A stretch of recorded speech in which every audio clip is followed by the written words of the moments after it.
I was just watching the third Bodø. Good evening, all, and welcome to the Tactical Devils. I'm your host, Jarvis, and with me tonight I have Stu Woolley as my co-host. Tonight we're going to talk about the latest transfer rumors, and we will actually go through the stats and what we can expect from players like Ndidi and Loftus-Cheek, because there have been reports coming out. Ndidi is linked with Man United, according to Ben Jacobs, and the same comes with Chris Wheeler. No, we are not. It's Alex Crook when it comes to Loftus-Cheek. I don't know if the best thing is for the club to sign anyone right now, but we will at least have the debate and talk about today's weather, today's news. And also, we reported it yesterday, Chris Wheeler, Daily Mail, reporting that Mainoo is to stay. Hopefully he will get a new contract, and we can talk a little bit about that. But the biggest news of them all is my team from the north. Bodø Glimt is leading 3-0 over Manchester City in the Champions League. They played, let's say how much they played, 60 minutes, and Manchester City just equalized 3-1 Ryan Cherky. But it's quite funny. Guys, girls, Stu and I will be back with the latest. So while you wait, smash the like, subscribe to the channel if this is your first time, and we will be back right after this short intro.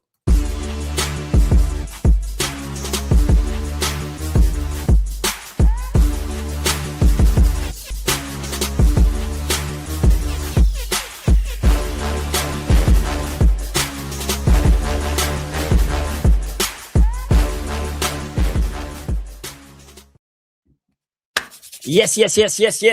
We are back. The Tactical Devils are back. We are doing I will say it, but we don't have an hour even. We have 50 minutes, something like that, because there's a lot of barrel scraping going on in the UK tonight, Jarvis, and I am at the door at 8 o'clock, ready to rescue the lads tonight. So barrel scraping. But what I would say is I was a little bit late because I was watching the third goal replay.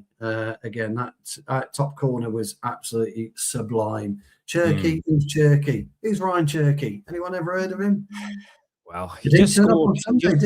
So yeah, but Cherky, I think he's overrated so far. Oh, yeah. We have a red card. Rodri have been sent off, booked for the second time in this match. It's a red card. And Bodø Glimt is still up 3-1 against Manchester City. It's a shame, Jarvis. I've got my TV there, but I haven't got it set up in my office yet, so I can't watch. Because I'm really excited. I think it's absolutely brilliant. What a week. Good evening anyway to the Devilish Tacticos. Great to see you all here. Catherine, no nonsense McDade, no messing around. Rodri's finished. She comes in with. Sean's in. Good to see you, Sean. Danny's in. Who else we got? Raymond Pierce is in. Yes. Who else have we got? Everybody's in. Everybody's in. That's fantastic. Yeah. So good to see you. Oh. It's all happening, Jarvis. It is all happening, my old mate. Anyway, you must be absolutely buzzing. Yeah, the thing is, I just came home from work. I walked in the door like 10-15 minutes ago, just trying to get on top of everything, trying to figure out what went on. I even set up the stream in my office at work today just because I knew I had a tight schedule. So it is what it is sometimes. But it's quite incredible. I would never have thought that Bodø Glimt is able to, or they haven't yet, but is able to beat Manchester City. And compete. What's going on? What's going on? It's fantastic. Pep's done. Pep's out the door after this. He's gone. He's finished. Richard Keys over at benign. I call it benign sport because they really are benign. He says Guardiola to go in the summer, but don't be wrong, he goes, and you've heard it here first. He goes, he could even go this week. Oh, you think so? Yes. I think they could actually sack the guy? That's what Richard King says. I don't think he'll. I think this will be a massive. With all due respect to Bodø Glimt, and they have taken some scalps there, Jarvis, but they shouldn't be beating City, should they? Let's be honest. Oh no. Exactly. So I mean, Guardiola, his face again is an absolute picture. Again, he's going to have Infantino on his phone. What they're doing? We can't be losing 3-1. Gianni, get the ref, get him off. Let me ref. So, look, the thing is, right. The thing is, we've always said, mate. We've always said on this channel, and the devilish tacticos know, anything can happen in a game of football. Once you cross that white line, anything can happen. Yeah, it's 4-1. I won't count. It doesn't count. I'm following the updates. Casper no, Hurd? still 3-1. Still 3-1. Did he have the ball in the net? Casper Hurd, the Danish striker. Well, it still says 3-1 on my page, but did he have the ball in the net? It's I've got something else. My office is close to my bedroom. It's the next room over my bedroom is, and I've got the TV on loud so I can hear what's going on because I've got it set up in the bedroom but not in here. I thought they'd scored. I could be wrong. Absolutely brilliant. I'm so chuffed for you, mate. I see people tuning in. Please do us a favor, smash the like and subscribe. If this is your first time, but who am I kidding? It's mostly you guys, the subscribers, who tune in. But now and then someone new comes in and press that subscribe button. I think we are 1,671 subs approximately. So let's hope we can go to 1,700. That will be extraordinary. And we are on our way to 2,000. That will be the main goal. Yeah. But it's going slowly but steadily. Who's Hogue? Who's Hogue? H-O-G-H. Hauge. Jens Petter Hauge. Sean United vs. Everybody did actually a breakdown on Jens Petter Hauge and said he's the guy we should try to sign, or any other big club use him as a wing back. That was back in the days when we had that manager called Ruben Amorim. Do you remember? Yes. Well, he had the ball in the net. He thought he got his hat trick. All right. But it was rolled out. He just strayed offside. Guardiola, you see, he's come on, Infantino. He's off. Coming in like this. He is, yeah. Look, how much do you want, Infantino? He's off. He's offside. How much do you want? There you go. Obviously, we are joking. Gianni Infantino and FIFA, if you are watching this, which I'm sure you are, we meant no ill will towards you. That's all. Anyway, no. You're good guys. Never taken a bribe in your entire life. That's for sure. No, what? I've never heard of it. No, I've never heard of it. Big news today, isn't it? Loftus-Cheek. Yes, has been linked with us. Yeah. This is why I wanted to do a show tonight, because we have been linked to a couple of midfielders, and first of all, we have been linked to Loftus-Cheek. We saw his heat map the other day. It wasn't impressive, mainly on the right hand side. When you look at his stats, nothing out of the ordinary, I would say, and I can't quite see where he is supposed to come into this team and what is he supposed to strengthen. We have youngsters. I wanted to ask you about that. Yeah. The reason I wanted to ask you about it, because am I not right in saying that Loftus-Cheek is a box to box? Yeah, he's not a holding player, is he? No, not if you look at his. He's more of an attacking player. So I agree. Where the hell would he fit in, and why would we go for a so-called box-to-box player? I mean, he's played 20. He's made 20 appearances, hasn't he? I think for AC Milan this season or this year. Only played 8 or started 8 this season. I noticed. Only scored maybe 1 goal. He's never been a prolific goal scorer in his career anyway, has he? 7, I think, is max. But I don't necessarily. I'm with you on that. The question that you're asking is, I don't understand where he would fit. And actually, more importantly, Joe, is I don't understand why he would fit, rather than KB Mainoo or Collier, or somebody who can be a bit more inventive in the middle of the park. So I was quite surprised that Loftus-Cheek was mentioned. Wilfred Ndidi, me and you spoke about in the summer, didn't we?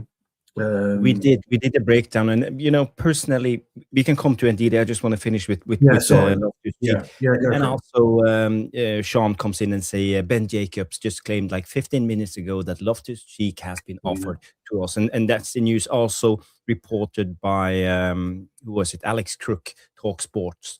Not very reliable.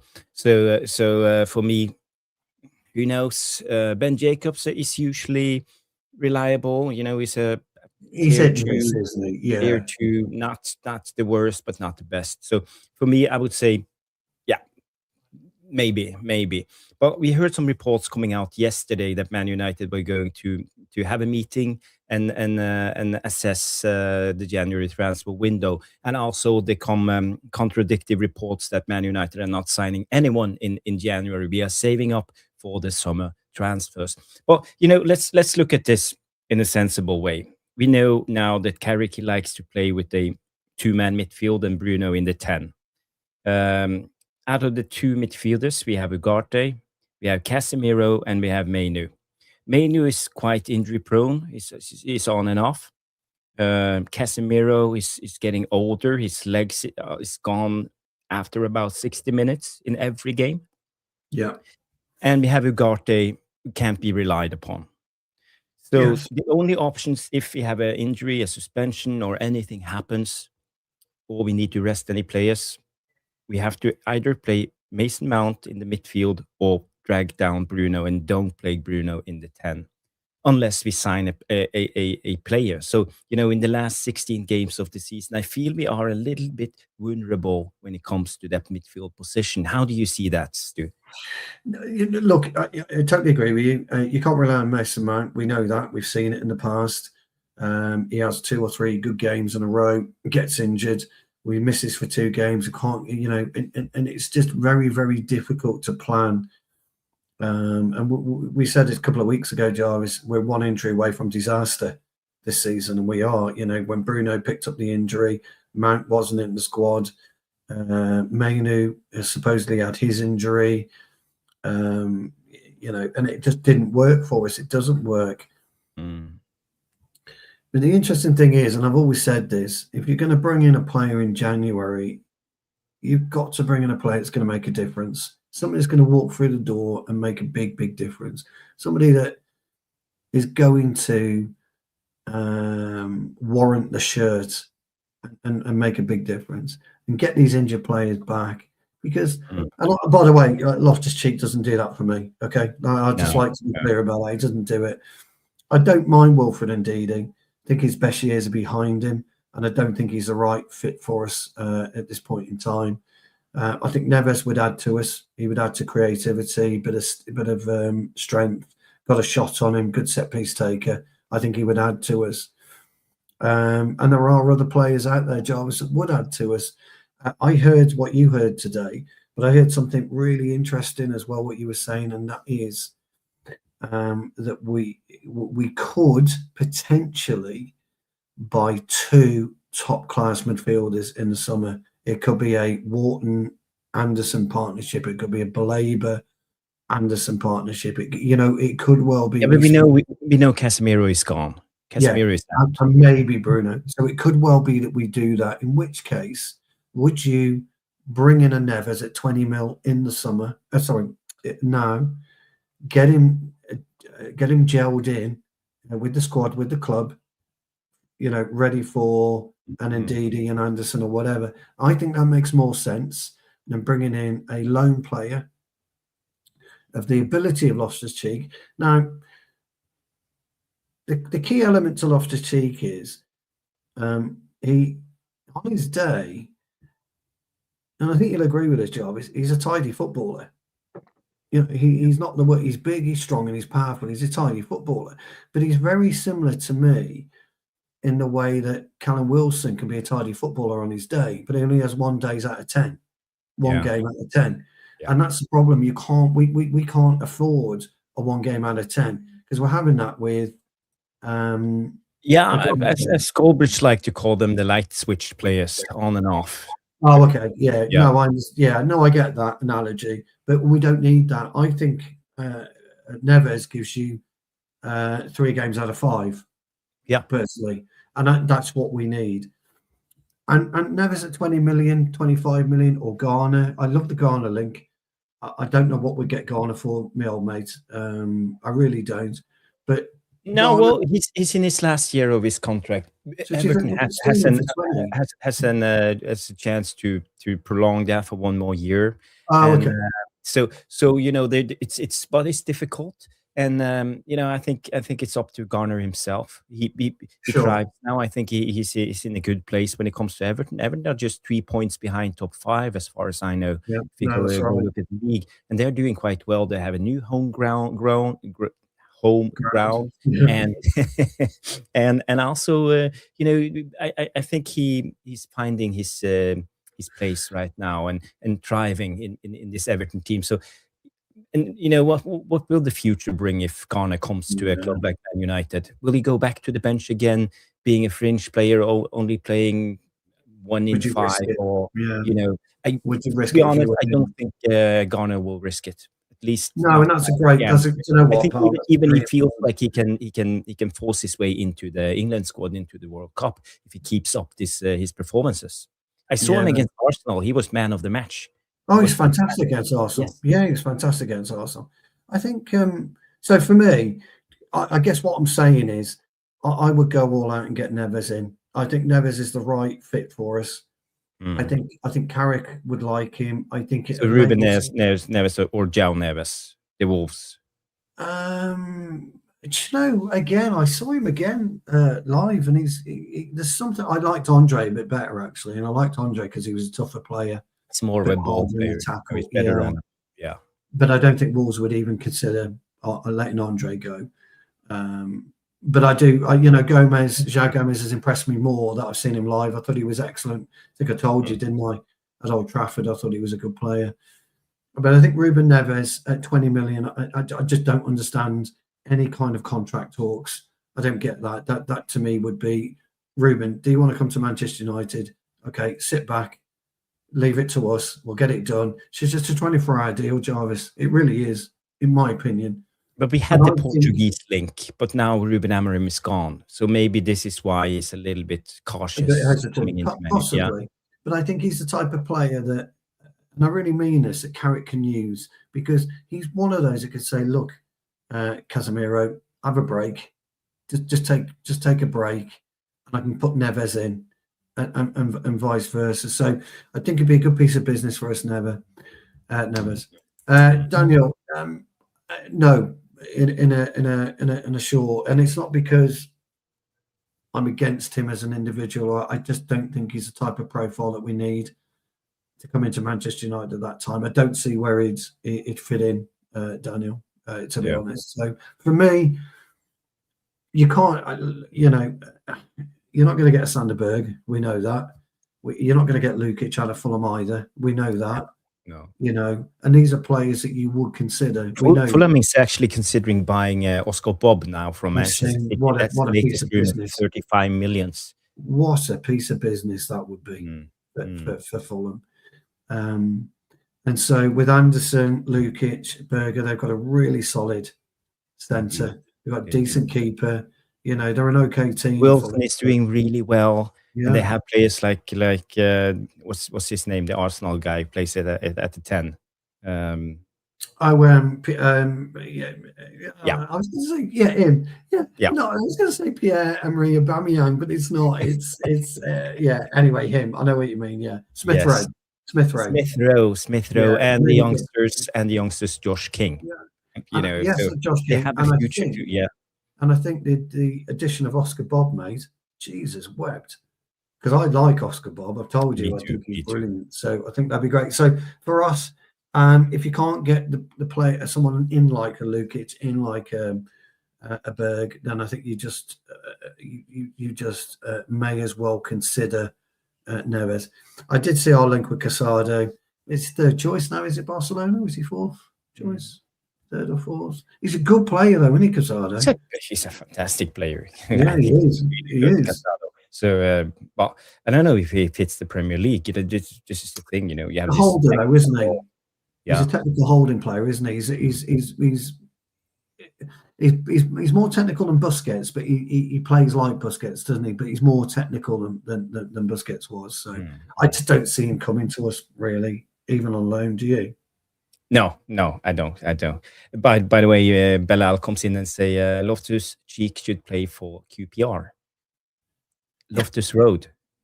Are we talking about Loftus Road? Loftus Road, yeah, that's good. Grace comes in and say just get Ederson. Well, she's right. Yeah, she's right. Yeah, I've got no issue with that. Casado is solid. Did a scouting report on him a few weeks back. Okay, Sean. Okay, I will go look at it if there's more rumors on Casado coming up. So yeah, interesting player for me. Danny B is in the house. Big up, Danny B. Thank you for tuning in. And also Stephanie Griffith comes in and say 15 likes, 23 watching. Well, nice. It's not our usual time, so but we're trying to make this a usual thing, every Tuesday, a little bit earlier, because we have, viewers from all around the world, India and Asia and all of this stuff. So, yeah. Talking of India, Jarvis, big shout out to 21st Century Vampire. Yes. He donated to the channel last night, so thank you again. Yeah, you can actually donate super chats into the non-live section, the comment section after the show. So thank you so much, 21st Century Vampire, coming all the way from India with this lovely donation. So thank you so much. This show is not the usual show. The Tuesday show is a little bit shorter. It's about more interaction and talking to you guys. And Stephanie is right. It's Tactical Tuesday then. Yeah, it's tactical. Hey, Tactical Tuesday. I like that. Yeah, tactical. Although we're going to do the review Thursday or Friday, aren't we? We don't know our diaries yet. We're going to do the review Thursday or Friday. No, I'm good. I'm good Thursday. So if you're good, we can do Thursday. Yeah. Me and Jarvis are both both on the futsal court tomorrow. Tomorrow it's futsal. Thursday it's a preview. Friday, I have a plan going with some friends to the pub. Oh, nice. So yeah, and you have some things to do. Friday night I'll be busy now. Saturday we've got a game, so I shall. Be getting my bag ready, be at the door at 7 o'clock, and the missus will be like, "What are you doing, you idiot?" That type of thing. So yeah, it's all good. Yeah. Stu, I actually have a British friend. He's from Hartlepool. Hartlepool. Brian. Then we usually go out and have a drink or two. That's a good. You understand him because they've got a tricky accent, the old Hartlepool guy. No. Brian has I had no problem understanding Brian. I think he speaks very well when it comes to he's even better than me. So yeah. Well, I mean, you do really well considering English is your second tongue, old mate. So don't you worry about that. Don't you worry about that at all. No, thank you. What do you mean, Belal? New order, new song? Oh, new day, Tuesday, need a new song, maybe. Tactical Tuesday song. I don't know. I usually have a Taco Tuesday with my kids. Taco Tuesday. Oh, we don't know. Taco Tuesday. We don't do tacos.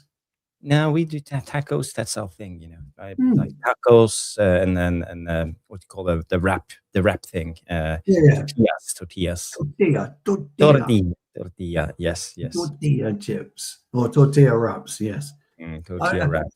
It is nice though, because obviously you cut the chicken into strips, put a bit of seasoning on it, salt and pepper, nice bit of seasoning, mix it together, shove it in your pan, shove some mushrooms, shove some peppers, shove some onions. Mushrooms?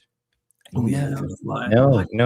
Well, you know what I like? Pineapple. Pineapple is actually quite good on the tacos. Is it really? Yeah. Instead of avocado, you can go with pineapple. Well, I like avocado. I like avocado and scrambled eggs. Oh, avocados.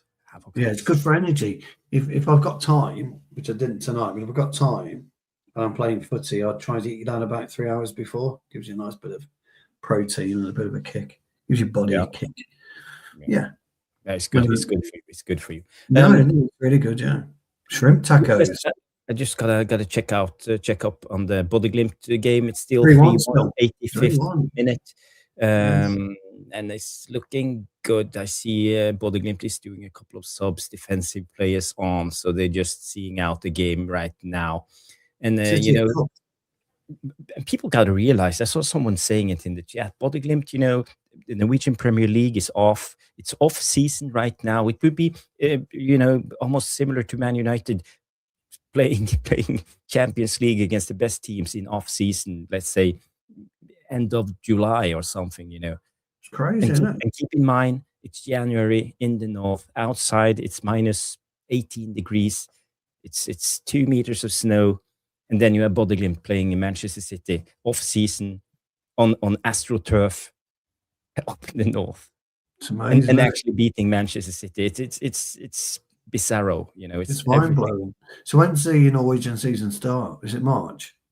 Starts in the middle of March, yes. So they'll be in kind of pre-season training. Just now, Bodø Glimt, they have played football now all year long for at least 5 seasons. You know, they have Europe in winter and the Norwegian Premier League. It's good though if you're a Bodø Glimt player. Brilliant. Yeah, but they never have time off, and you could actually see them being a little bit tired. You know, when the Champions League started. Now, you know, they have been going non-stop without a break now for so many years. So it's a lot of those players will be going to America, won't they, in the summer? Well, not many of them. Maybe 2 or 3 of them is going. Yeah, because you know we have a lot of professionals, you know, playing in the Premier League and the Spanish league. Yeah, true. Italy, so you know, and Bundesliga. So yeah, we will see how that goes. And but you know, we saw Senegal now win the AFCON, and Norway is in the group with Senegal and France. So it will be a tough one. It's going to be quite funny. Will Senegal walk off in the World Cup if they don't get the result they want? That was a crazy final. Strange, wasn't it? Strange, but it does kind of like happen. It does happen though, doesn't it? In countries like Africa, I sometimes wonder though. When I've been on, you know, you as well, you know, we've all been on a pitch and you've seen something and you're absolutely fuming. How dare you can do that and all this, and then 2 minutes later, the ref's giving another appalling challenge, and you think to yourself, what's the point in staying on the pitch? Because we're just going to lose all the time. It's crazy, isn't it? But you know, it was one of those. I just thought it was funny. It was just crazy. But speaking of referees, did you see Howard Webb giving a comment on the Ruben on Diego Dalot's tackle? I haven't heard it, but I believe he came out and spoke about it, but I've not heard or read it. No. I have the quote. I just read the beginning of it, so we can just go through it and have a look. Grace is agreeing with Howard Webb. Howard Webb on Diogo Dalot's goal on Jeremy Doku. I know other people think it's clearly red. I don't agree. I think there's a mix of considerations. So let's see. I know when you look at this, we see that the point of contact is on the knee, but we also have to factor in speed, force, and intensity. You will not see many red cards in the Premier League for serious foul play that don't involve those things. Now, we evaluate those things through a full speed view of the incidents. Without looking at it at full speed, you get kind of a distorted view. That's a good point. We know the slow motion, you know, it always it looks worse. You don't get the true pictures of how much force and speed there was in the challenge. That foot touches the knee, comes off pretty quickly. We can see on the slow-mo that it doesn't, but that it does touch the knee. But in full speed, when you play it in real time, you can see that there's not a great deal of speed in the action, not a lot of intensity. So, you know, at least they come out with an explanation, and you know, I'll buy it. It's plausible. I've seen them given. I've seen them not given. Grace says Howard Webb is a great guy, proper professional. I've seen them given before. I've seen them not given. Most people would argue because he's got knee height, he's raised his foot particularly off the floor because the ball is on the floor. So why is your leg at knee height? I can kind of see that. But I also I do agree with pressure. I've always agreed with actual physical pressure of the tackle. And if you've kind of just resting your foot on his knee, for example, which is what Howard Webb's saying he did, then you are looking at potentially not foul play or serious foul play. And I think Sean mentioned that Dalot actually did touch the ball. And therein lies the problem, doesn't it? Because the rules are if you touch the ball, then it's a non-foul. But you can just see the touch. Well, again, I thought he did as well, but it's his back stud or his side. If you look at the trajectory of the way the ball goes, it does kind of like veer towards the camera, so to speak. But it's a real difficult one. I can see why people immediately would say he kind of got something on it, didn't he? It must have been a small touch. But anyway, I can see why people will call for a red card. If you're a City fan, and they know nothing about football, City fans anyway, so they're automatically going to call for it. We would call for it purely out of bias. If it was the other way around. But City haven't got a fucking clue. They haven't got a clue when it comes to football. No. We're always watching. It's been all over the news, hasn't it? That stupid. I think they've lost, haven't they, Jarvis? I think Bodø have won 3-1. Oh, is it over? I think it's got to be close. I think that those 6 people who were put in a box for the derby, I mean, you've really got to want to do anything to get on TV, haven't you, to want to do that? I think they're all paid about $2,000 each. But what is that? I mean, that was just pure dumbness. And what was, I think his name's KG, isn't he? Did you see him lying on the floor, when he thought Dalot had been sent off and then lying on the floor when we won? I mean, what the is all that about? The world's gone mad. It's just but for me, I'll look at it from the different perspective. If it happens to us, let's say it was sending off someone else, coming in on Ahmad, hitting Ahmad like this, and so I'm just lucky that we escaped jail for once. If it was Doku, Jarvis, get him off. God, it's got to go. Ref, shocking. But with Dalot, I'm a Grace on this one. Yeah.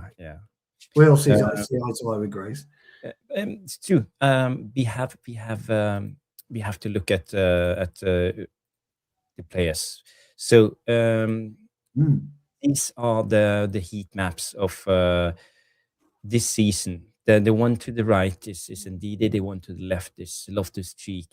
And looking just at the heat maps, you can clearly see that Ndidi is so much more defensively minded, and he could actually come in. Let's say Casemiro needs to sub after 60 minutes. You put on Ndidi, and he will come in and do a job.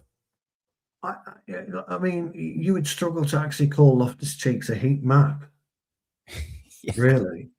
I mean, that is just, that's got to be the worst heat map I've ever seen. I mean, what does he do?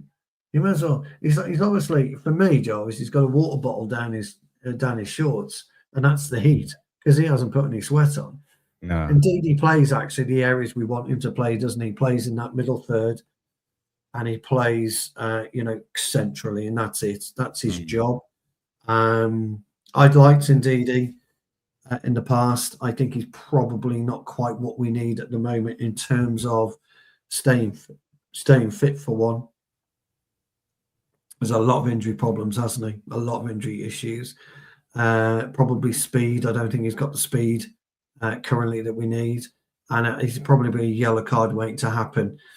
And if you've got Ndidi and Casemiro on the pitch at the same time, as an example, pal, both of them on a yellow card would be terrible. It'd be awful. And those are things you've got to think about when you play recruitment.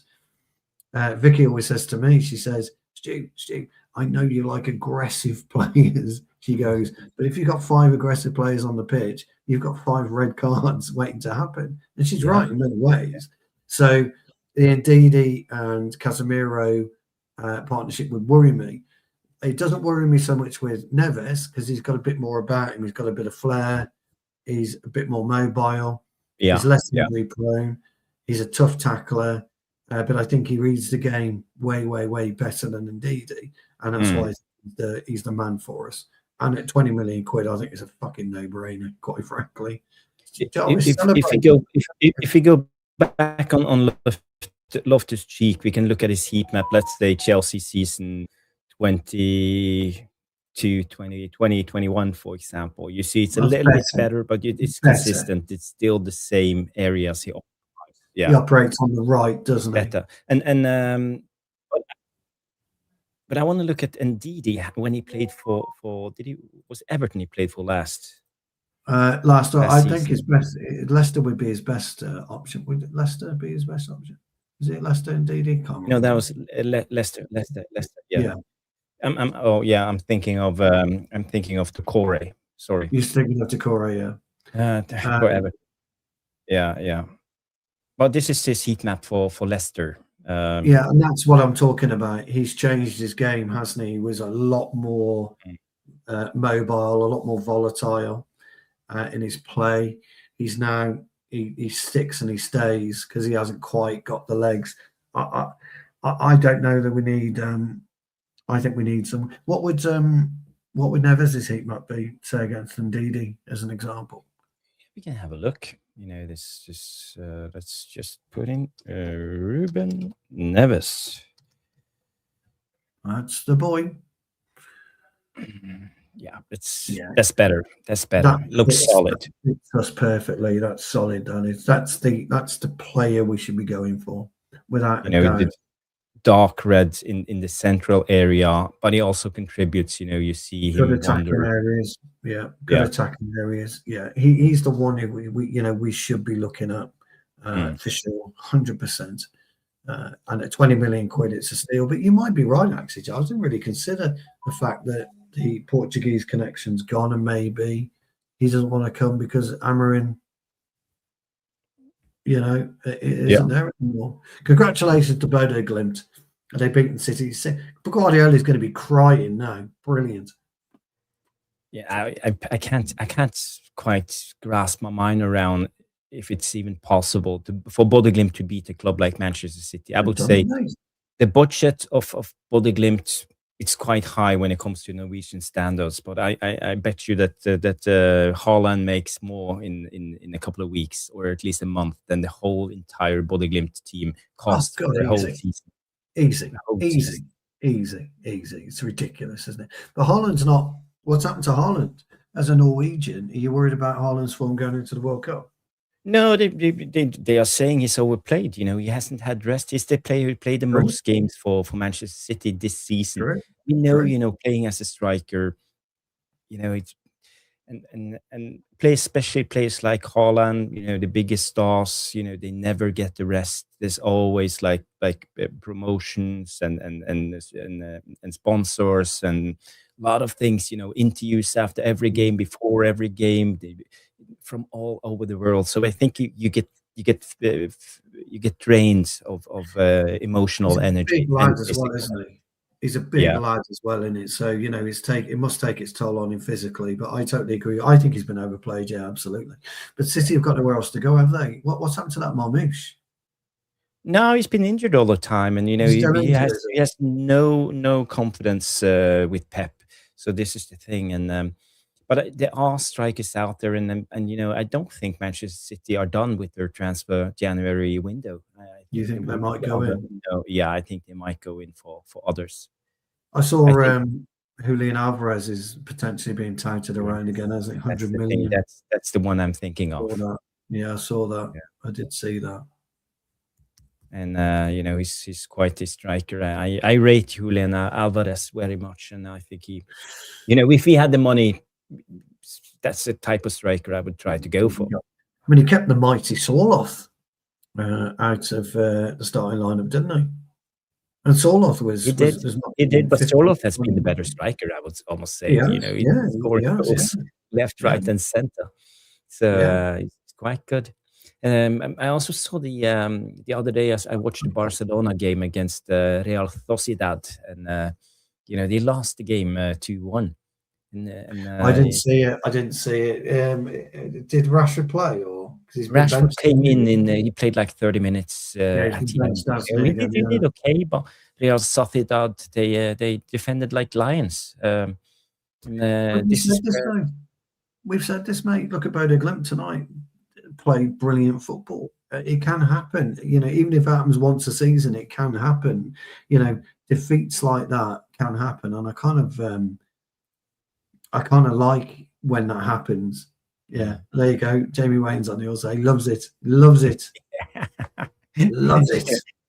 Bodø Glimt is such a fairy tale when it comes to It football. is fantastic, man. I'm so And I got to give credit to Jale comes in and say Oscar Bob to Fulham. We mentioned it, but Jale's favorite team is from the West Coast. It's Viking, Stavanger. So they won the league over Bodø Glimt. So Bodø Glimt only came in second this season. So maybe no Champions League on them next season. You know, they have to go into Champions League qualifying round 2. qualifying. So yeah, so it will be a tough. They're not even seeded, you know, so they will meet one of the big teams.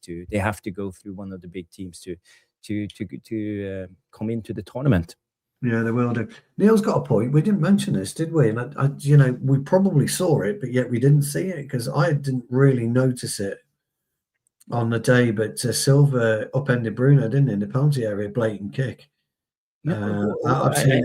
haven't seen it. Explain. Yeah, What? basically Bruno was in the penalty area and Silva just swiped him. I didn't see it on the time. I don't think anyone picked it up. Okay. And it's been all around social media today. I did see it. It's absolutely shocking, Neil. It really is bad. If anyone's got a link, But Silva usually have one of those a game, you know, he's one a bad. little. Yeah, he has He's to a be little. Yes, like a dirty he's a player. little I would bit. say. If you've got Yeah. a link, guys, Jamie, if you've got a link, or Neil, you've got a link. If you put it in the chat, and Jarvis will bring it up. But yeah, it was. I did see it, and I was really shocked. But I don't remember seeing it actually live. I'll see if I find it on X. But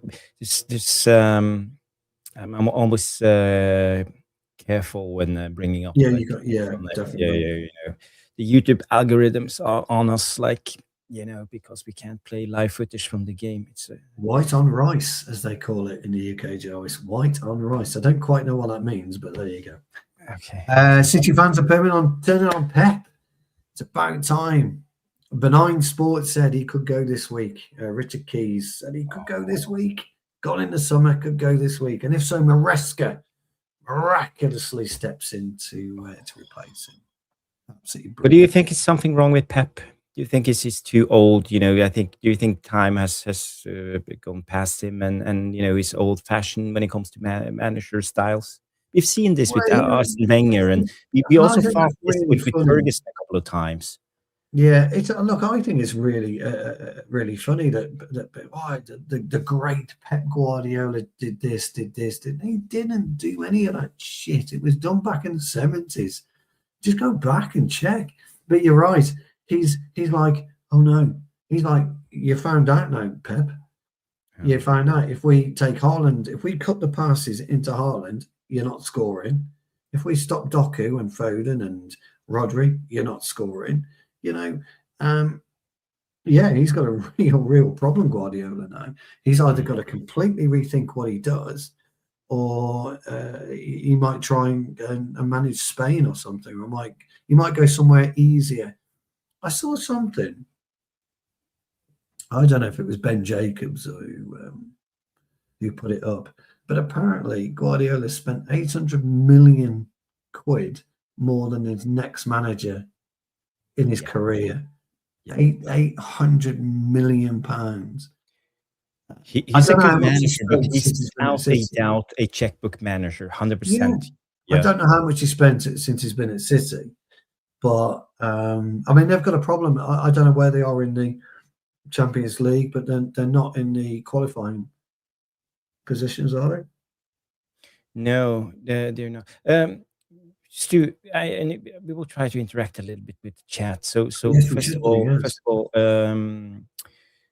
we have a question from Grace coming in and say, guys, thoughts on Ugarte? His FB referable report from 21, 22, 22, 23 were really good for Sporting, just didn't suit PSG. So what's your thoughts on Ugarte? Do you see a future for him under Carrick or coming into the next manager? Can we use him as a squad player, or can he evolve? Can he be better?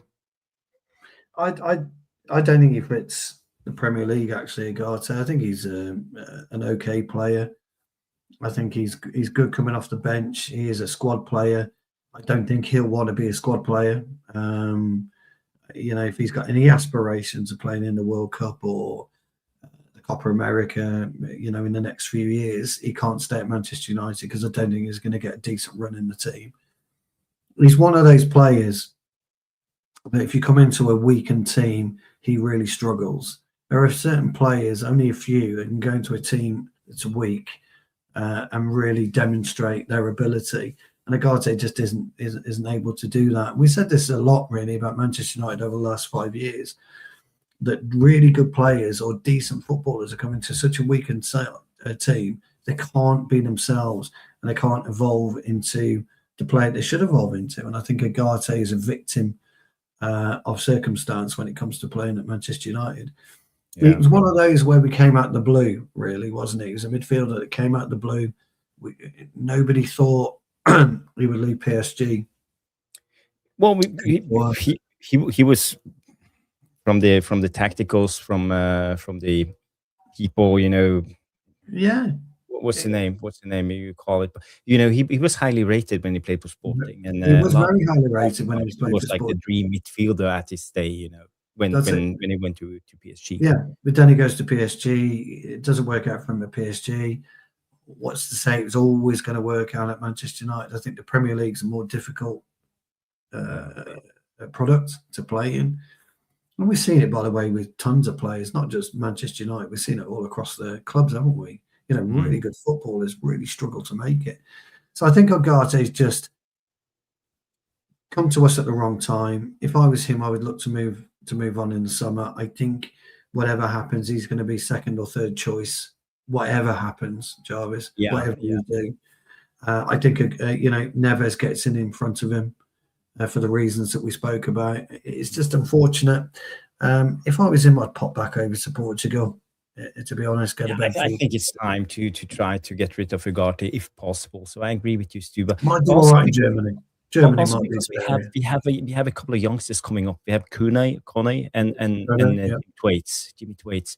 Both of them are super talented, and should we just keep Ugarte around as a squad player and taking up space? No one trusts him.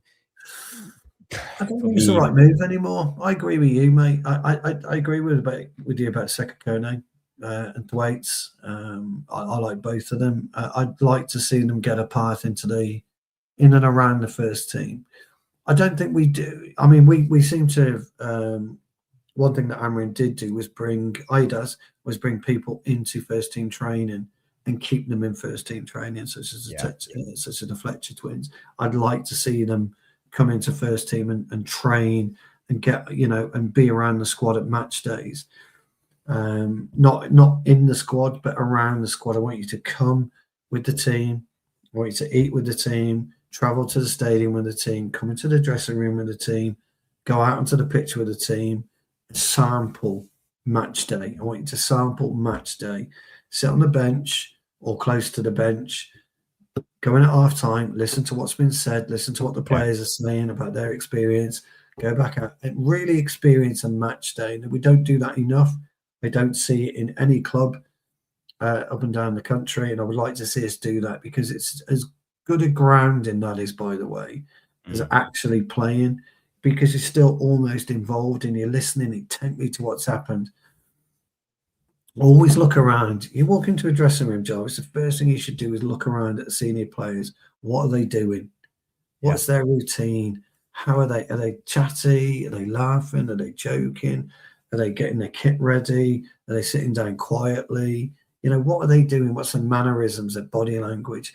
and trying to evolve yourself into that type of thing. Because these are players, Casemiro in particular, it's been there, seen it, done it.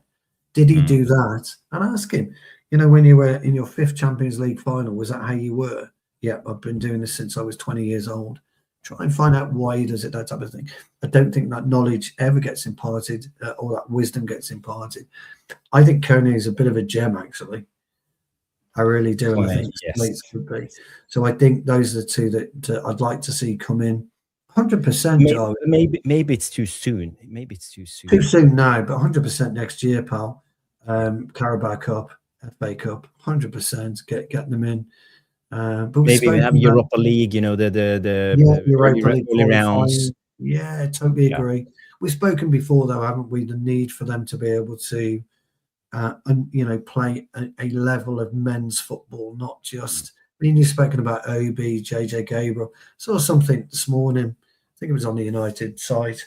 Oh, we're going to unleash JJ Gabriel and Obi and the under-18s have not played together before. Well, okay, why? Why haven't they played together? That's the question I'm asking. You can unleash them on the under-18s for what? What's the benefit of that? There isn't, and that's the issue, Bar. The issue isn't they're not going to benefit from there or the under-21s. They're going to benefit from being in and around the squad, getting kicked, getting punched. Sounds horrible, but it's true. Get something. We talk about Shea Lacey. Good on Carrick. But I'd love to see Shea Lacey come on and stick one in the top bins and make it 3-0 to United. I fucking loved it.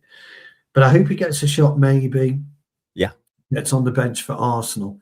This is what we need to do with these players now. Lacey in particular, get him on the bench, get him on the pitch. I was wrong about him in many ways. I didn't think he had the guts to be a But you shouldn't also underestimate the value of having at least one player like Shea Lacey coming through and establishing himself into the first team, because he will make the pathway open for players like Jim Thwaites and Mainoo and Kone.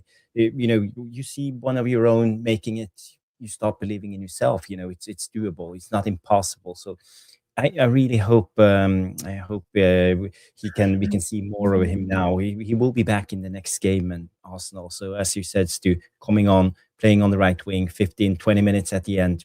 Be perfect. Honestly, it'd be absolutely brilliant for me. If he pops one in, it'd be amazing. That first goal for Shea Lacey, I think it'd be quite important for his, his development. So, yeah, 100%. By the way, all of you guys tuning in late, I just want to repeat this. Bodø Glimt just beat Manchester City in the Champions League at home, 3-1. 2 goals from Kasper Høeg, the Danish striker, and 1 goal from Jens Petter Hauge.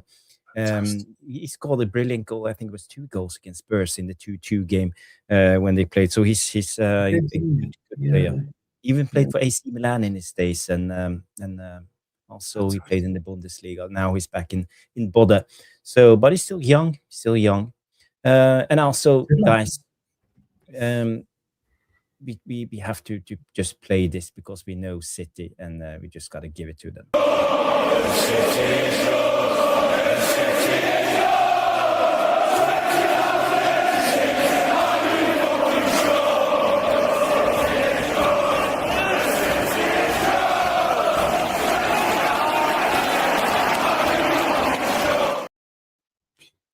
Well, it's fantastic. You gotta love that. Bloody Trev's rinsed me already. He comes through the door and he rinses me. What's all that about? All the Terrible. time. But Stu, when it comes to chance, I'm going to score the winner. When it comes to chance, Stu, you used to go to Old Trafford in the 80s. Yes. In the 90s. So, what type of chants did people sing back then? Because I've heard through a lot of old chants, the Busby Boys and hello, we are the Busby Boys. Yeah, back in the 80s, there was there's some of the stuff you can't really sing actually, because it's like who's in the black. It was very basic tunes. It's only really in the late 90s. That a bit of variation came into it. Ryan Giggs, running down the wing. I mean, that's as basic as it gets in it. But I think the Yap Stam one, Yap Stam's a big Dutchman, legs like tree trunks, catch me if you can, that type of thing. There's a bit of innovative, and the five cantonars and things like that. But Mm.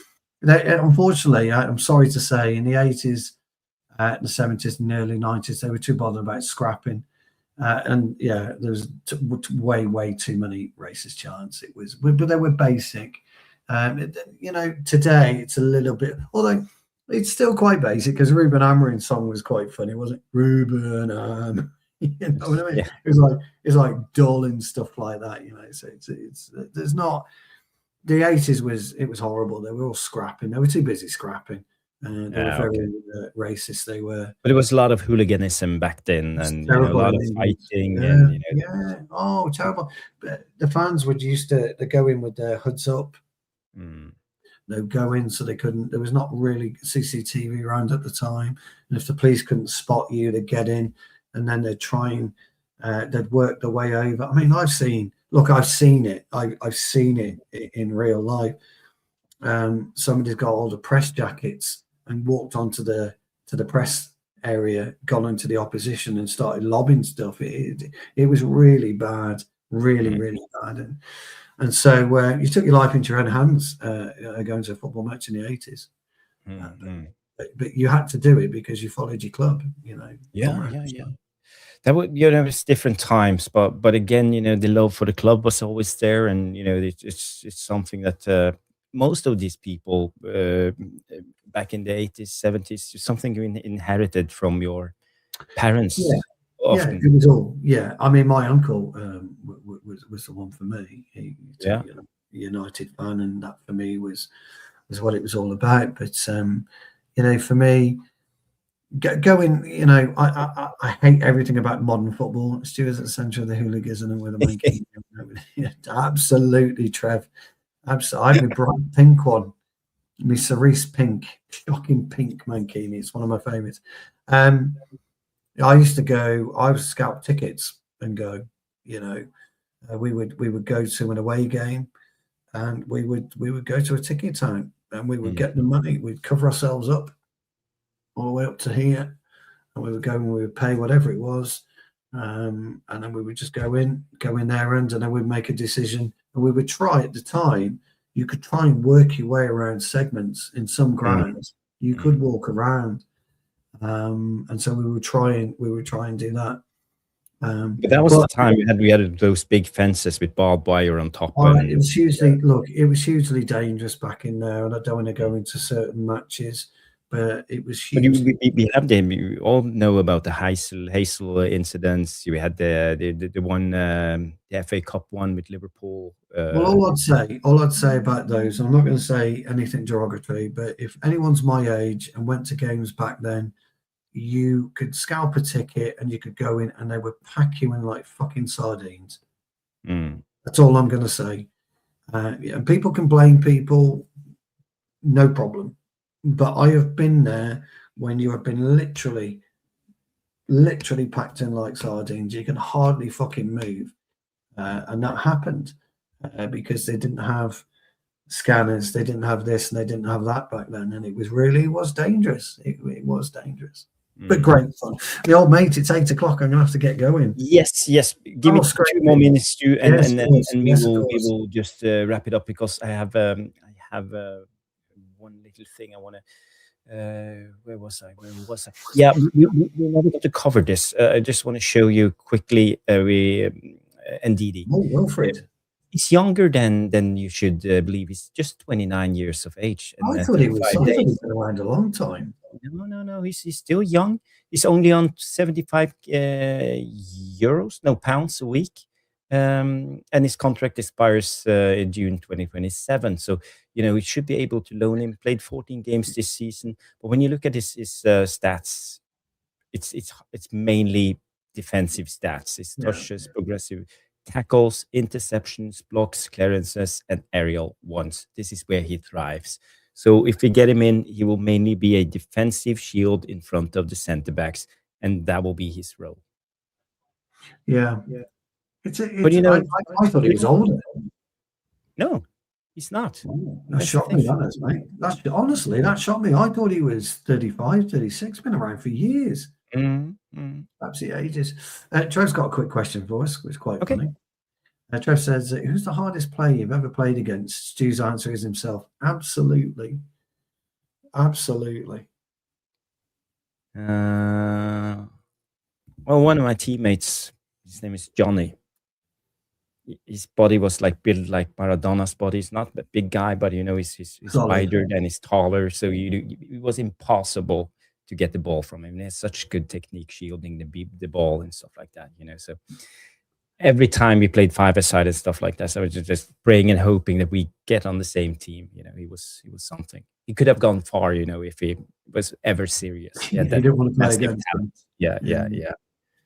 I've played against a few tough players, but the one that always sticks in my mind, I've told you a story before, actually. It was playing against Newtown. And a lad tapped me on the shoulder. He said, number 88, yeah, central midfield, yeah. He said, I'm going to beat the shit out of you for 90 minutes. And he did. He played keepy-uppy with me for 90 minutes. He fucking, you name it, he did it to me. But I did get him. Did he just walk to you like this and just bumped into you? And like he elbowed me here behind the back of the ear. And I've never felt pain like it. I remember going down thinking I'm in absolute agony. My whole body was aching. I managed to get up and carry on playing, but fucking hell, he beat the shit out of me. But I'm not proud of this, by the way. I took my revenge with about 10 minutes to go, and the ball came in, and I raked his Achilles. I'm not proud of that by any stretch of the imagination, but it put him down, and he had to go off. But he come to me at the end. We were having a pint, and he come walking over to me, and I thought, I'm going to get, well, I say walking, he came on his crutches. And I thought, I'm going to get my... but that's how the game is. And also we heard a podcast, Roy Keane talking about this. He was training, and back in the days, the trainings was harder than the games at the weekend. So Gary Neville came in, he tackled Roy Keane, and Roy Keane till the end of the training and just gave it to him, and it ended with Gary Neville breaking his toe. Yeah, in all fairness to Roy Keane was happy with it, and he said in that interview, that was just that's fair game. That's just how the game is. So you get used to it. No one complained, everybody walked off, and that's that. No one apologized. In all fairness to the guy, when he was coming over, and I said to Neil at the time, a lad I was speaking to, with a teammate of mine, so. He's coming over, he's going to fucking lamp me. And I sort of put my pint down ready for it. And he come over, he put his arm around me and he said, what are you drinking? I said, Guinness. He said, Guinness. He shook my hand. He said, fair play, mate. He said, you took everything I gave you. You fucking won in the end. I said, well, look, I didn't mean to. He said, don't matter, mate. Fair's fair in love and war. And we were good friends. We've been good friends ever since. Yeah. But the thing is, Stu, and we talked about this violent conduct yesterday, but when you go on that pitch, you signed an unwritten contract, about what are you going to expect. And there will happen things, that's not always sportsmanlike. You will sometimes you got to do it. You will feel pain. You will sometimes bleed. Sometimes you will limp off, getting off injured. But the thing is, as long as it's not, as it's related to the sport, it's acceptable. You sign up for that. Oh, you do. I mean, I always say to Jake, when Jake was small, I said, son, if you don't come off bleeding or hurting in some way, son, you haven't played. And he always said to me, and I stand by that, I do. But I'm going to have to get going because yes. Just want to say all of you guys coming in. I know a lot of people coming in now late. We usually do a 2-hour show, but this is the Tuesday show. It's just a quick one. It's a quick one. Basically no substance, just talking nonsense. Talking nonsense. But it's been a good show. I really enjoyed it. I want to thank everybody for tuning in. I want to thank Stu for being my co-host as usual. And we will be back on Thursday night with the match preview of the Arsenal game and do the breakdown on Arsenal's tactics and all of that. Yes. So everybody have a good night.